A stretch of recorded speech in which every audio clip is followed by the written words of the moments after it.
was your day? It's going good. I heard that you know how to make a cat bed blanket. Yes, here are the supplies that you need. First, Fleece material. Second, buckles that clip. Webbing, it should be 1 inch wide. A ruler or a yardstick. A lighter. Fabric, scissors. it should be 1 foot 9 inches long and 1 foot 3 inches wide. Make them 11 inches long. Get a lighter and go along both ends of the straps.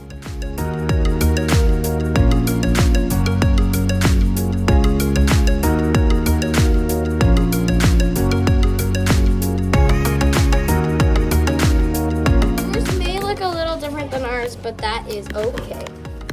This was one of our many prototypes. There are also many other ways that you can make cat blankets that won't fall off.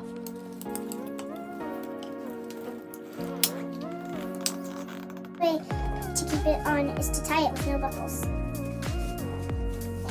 This is another prototype with only 2 buckles.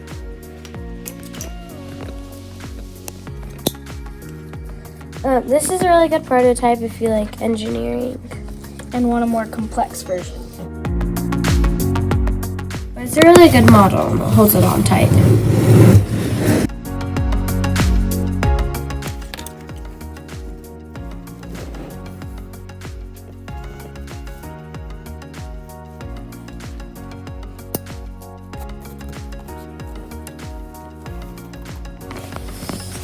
Wow, thank you for telling me how to make a cat bed blanket. Thank you and goodbye. See ya!